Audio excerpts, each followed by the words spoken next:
प्रिय विद्यार्थियों, आज हम कॉन्जुगेटेड डाइईन की रासायनिक अभिक्रियाओं का अध्ययन करेंगे।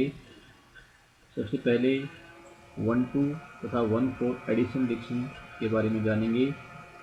हम जानते हैं कि कॉन्जुगेटेड डाइईन में दो डबल बॉन्ड उपस्थित होते हैं, लेकिन जब कॉन्जुगेटेड डाइईन पर H2Br2 या HBr के साथ अभिक्रिया कराते हैं तब इनके केवल एक ही अणु की योगात्मक अभिक्रिया होती है तथा उत्पाद एक मिश्रण के रूप में प्राप्त होता है, जिससे 1,2 तथा 1,4 पोजीशन पर एडिशन होता है, जिसके फलस्वरूप 1,2 तथा 1,4 एडिशन प्रोडक्ट बनते हैं। जैसा कि इस अभिक्रिया से स्पष्ट है कि जब 1,3 ब्यूटाडाइन पर ब्रोमीन Br2 मॉलिक्यूल की अभिक्रिया कराते हैं तब 1,2 एडिशन प्रोडक्ट 54% तथा 1,4 एडिशन प्रोडक्ट 46% बनता है।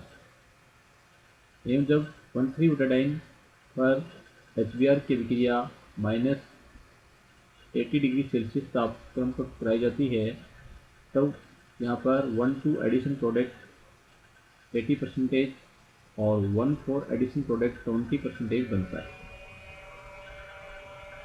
1,3 ब्यूटाडाइन के हाइड्रोजनेशन से यहाँ पर 1,2 एडिशन होने के फलस्वरूप 1 ब्यूटीन और 1,4 एडिशन के फलस्वरूप 2 ब्यूटीन बनते हैं।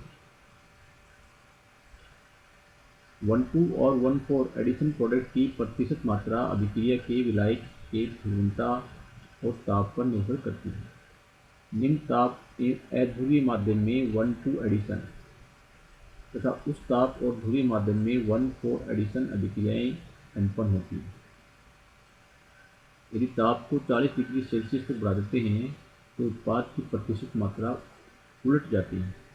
जैसा कि इस अभिक्रिया से स्पष्ट है कि जब 1,3 ब्यूटाडाइन पर HBr की अभिक्रिया 40 डिग्री सेल्सियस पर कराई जाती है तब यहाँ पर 1,2 एडिशन प्रोडक्ट 20% बनता है और 1,4 एडिशन प्रोडक्ट 80% बनता है।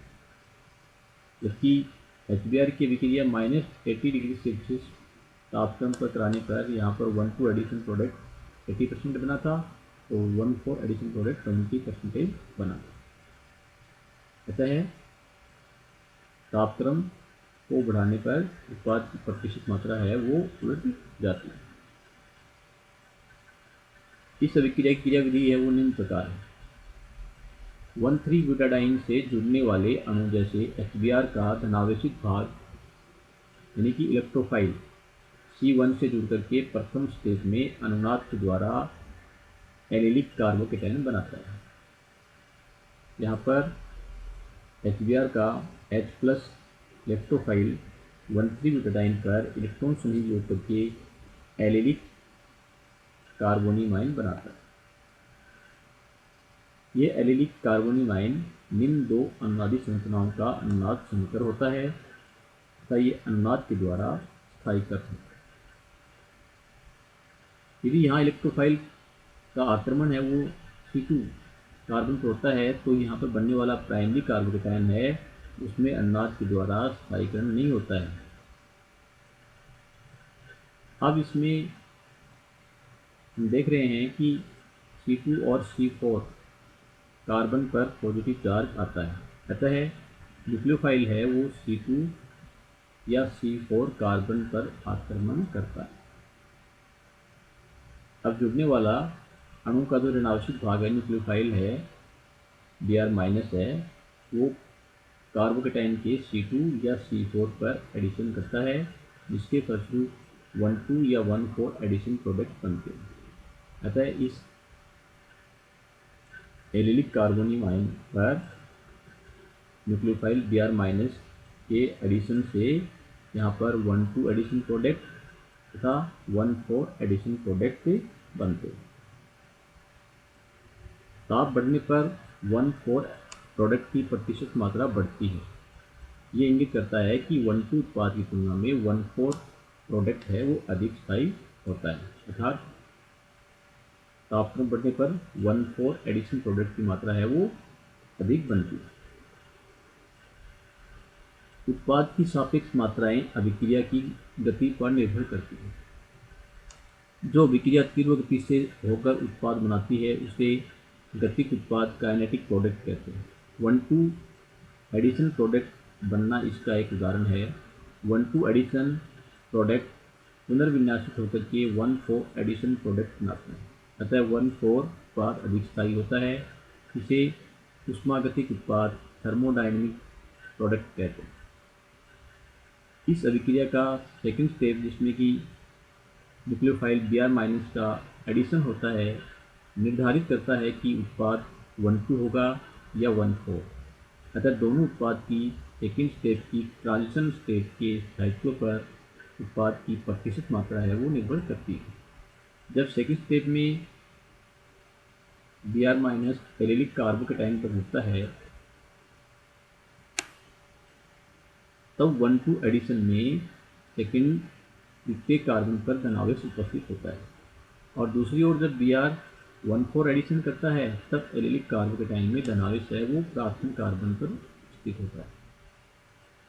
ये ज्ञात है कि प्राथमिक की तुलना में हम जानते हैं कि प्राइमरी कार्बन की तुलना में सेकेंडरी कार्बन अधिक स्थायी होता है। अतः इसके बनने से पूर्व की ट्रांजिशन स्टेट जल्दी बन जाती है। इस कारणवश 1,2 एडिशन प्रोडक्ट बनने की क्रिया तीव्र गति से संपन्न होती है और इस उत्पाद को हम काइनेटिक प्रोडक्ट गतिक उत्पाद कहते हैं।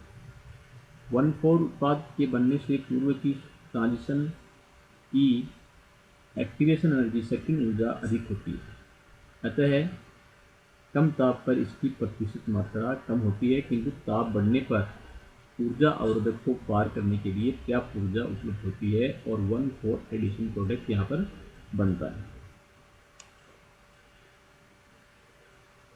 अब यहाँ पर अभिक्रिया की गति और पोटेंशियल एनर्जी स्थिर ऊर्जा के मध्य जो ग्राफ प्रदर्शित किया गया है, इसमें यहाँ पर 1,4 एडिशन प्रोडक्ट की ट्रांजिशन स्टेट को प्रदर्शित किया गया है एवं यहाँ पर ये 1,2 एडिशन प्रोडक्ट की ट्रांजिशन स्टेट को प्रदर्शित किया गया है। इस ग्राफ से स्पष्ट है कि 1,2 एडिशन प्रोडक्ट के बनने की संक्रमण अवस्था की सक्रिय ऊर्जा 1,4 एडिशन प्रोडक्ट की अपेक्षा कम है। हालांकि 1,4 एडिशन प्रोडक्ट अधिक स्थायी होता है।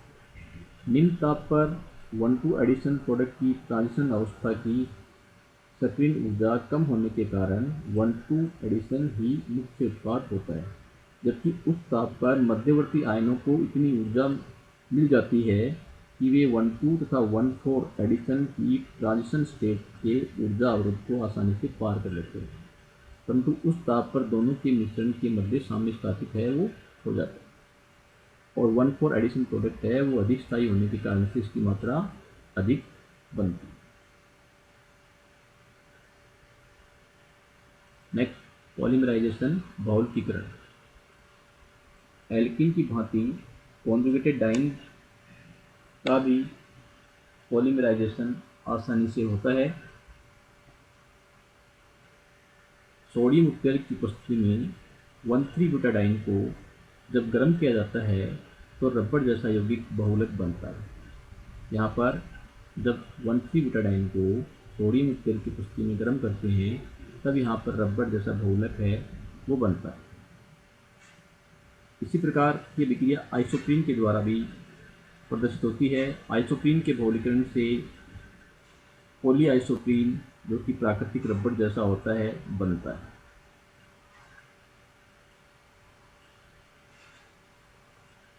सोडियम की उपस्थिति में ब्यूटाडाइन तथा स्टाइरिन के मिश्रित बहुलकीकरण से बना हुआ उत्पाद ब्यूना-एस है। यहाँ पर हम देख रहे हैं कि जब 1,3-ब्यूटाडाइन और स्टाइरिन की अभिक्रिया सोडियम की उपस्थिति में कराते हैं तो यहाँ पर बना हुआ जो प्रोडक्ट है यह ब्यूना-एस कहलाता है।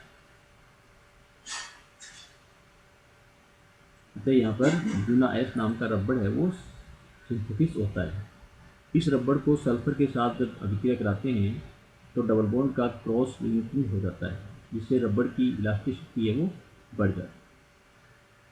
इसी प्रकार जब ब्यूटाडाइन का सहबहुलकीकरण वाइनिल साइनाइड या एक्राइलोनाइट्राइल के साथ कराया जाता है तब बना हुआ बहुलक जो है वो ब्यूना एन कहलाता है। यहाँ पर हम इस अभिक्रिया से स्पष्ट है कि जो 1,3 बुटाडाइन है इसकी जो अभिक्रिया है जो वाइनिल साइनाइड के साथ कराते हैं तो इससे यहाँ पर बना हुआ जो बहुलक है वह ब्यूना एन कहलाता है। इसी प्रकार क्लोरोपीन या 2-क्लोरो-1,3 ब्यूटाडाइन के बहुलकीकरण से पॉलीक्लोरोपीन संश्लेषित किया जाता है। जब क्लोरोपीन है इसका पॉलीमराइजेशन होता है बहुलकीकरण, तब यहाँ उत्पाद के रूप में पॉलीक्लोरोपीन बनता है। ये भी प्राकृतिक रबड़ के समान होता है। इसका उपयोग विभिन्न संचार पेटी, प्रिंटिंग व्हील, तेल व पेट्रोल को ले जाने वाले ट्यूब्स बनाने में किया जाता है।